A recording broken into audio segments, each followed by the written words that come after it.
আসসালামু আলাইকুম। বাংলাদেশ বেতার রংপুর স্থানীয় খবরে আমন্ত্রণ জানাচ্ছি আমি পারভিন সুলতানা। জুলাই গণ অভ্যুত্থানে শহীদ পরিবার ও আহত ছাত্র জনতার কল্যাণ ও পুনর্বাসন অধ্যাদেশ ২০২৫-এর খসড়ায় চূড়ান্ত অনুমোদন দিয়েছেন অন্তর্বর্তী সরকারের উপদেষ্টা পরিষদ। গতকাল রাজধানীতে প্রধান উপদেষ্টার কার্যালয়ে অনুষ্ঠিত সভায় এই অনুমোদন দেওয়া হয়।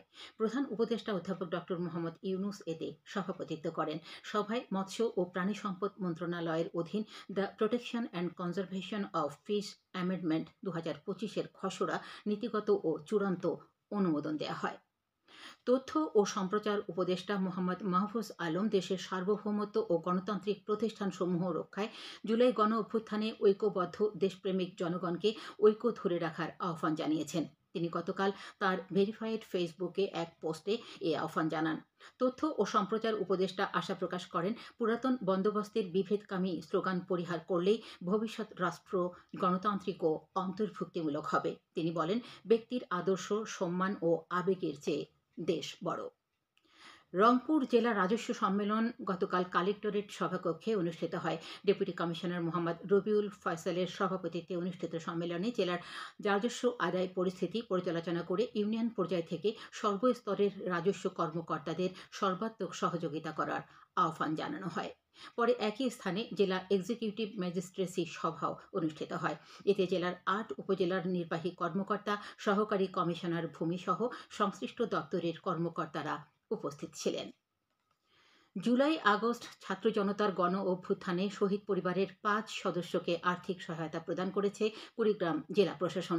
গতকাল কুড়িগ্রাম জেলা কালেক্টরেট সম্মেলন কক্ষে এসব চেক তুলে দেন জেলার ডেপুটি কমিশনার নুসরাত সুলতানা। এ সময় জেলা নাগরিক কমিটি এনসিপির জেলা সংগঠক মুকুল মিয়া, বৈষম্য বিরোধী ছাত্র আন্দোলনের সদস্য সচিব ফয়সাল আহমেদ সাগর, মুখ্য সংগঠক সাদিকুর ইসলাম সহ অন্যান্যরা উপস্থিত ছিলেন।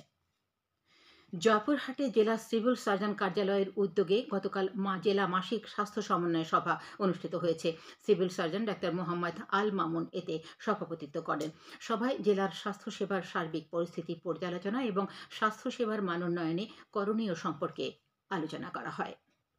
লালমনিরহাটের হাতীবান্ধায় আইনশৃঙ্খলা কমিটির মাসিক সভা গতকাল অনুষ্ঠিত হয়েছে। উপজেলা পরিষদের হলরুমে উপজেলা নির্বাহী কর্মকর্তা মোহাম্মদ শামীম মিয়ার সভাপতিত্বে অনুষ্ঠিত সভায় উপজেলার সার্বিক আইনশৃঙ্খলা পরিস্থিতি পর্যালোচনা করা হয়। এছাড়া আসন্ন ঈদুল আজহা উপলক্ষে হাটবাজারগুলোতে আইনশৃঙ্খলা পরিস্থিতি স্বাভাবিক রাখতে জাল নোটের হাত থেকে প্রান্তিক খামারিদের রক্ষা করতে এবং অস্বাস্থ্যকর পশু বিক্রি করা থেকে বিরত রাখতে বিভিন্ন সিদ্ধান্ত গ্রহণ করা হয়। পরে একই স্থানে উপজেলা সমন্বয় কমিটি ও দুর্যোগ প্রতিরোধ কমিটির পৃথক মাসিক সভা অনুষ্ঠিত হয়। জয়পুরহাটে উত্তরবঙ্গ নারী জাগরণ মঞ্চের গোলটেবিল বৈঠক অনুষ্ঠিত হয়েছে। গতকাল জয়পুরহাট প্রেস ক্লাব মিলনায়তনে আয়োজিত এ বৈঠকে মঞ্চের সভানেত্রী নাজনীন নাহার সভাপতিত্ব করেন। বক্তারা নারী সংস্কার কমিশনের সুপারিশমালা পুনরায় মূল্যায়নের দাবি জানান। কুড়িগ্রামে বিআইডব্লিউটিএ এর বাস্তবায়নাধীন নদীর নাব্যতা উন্নয়ন ও পুনরুদ্ধার শীর্ষক প্রকল্পের আওতায় ধরলা নদীর খনন বিষয়ক আলোচনা সভা অনুষ্ঠিত হয়েছে। বাংলাদেশ অভ্যন্তরীণ নৌ পরিবহন কর্তৃপক্ষ বিআইডব্লিউটিএ এর আয়োজনে গতকাল জেলা কালেক্টরেট সম্মেলন কক্ষে ডেপুটি কমিশনার নুসরাত সুলতানার সভাপতিত্বে এই আলোচনা সভা অনুষ্ঠিত হয়। এতে সংশ্লিষ্ট কর্মকর্তা, রাজনীতিবিদ, জনপ্রতিনিধি, ঠিকাদার এবং সাংবাদিকগণ অংশগ্রহণ করেন।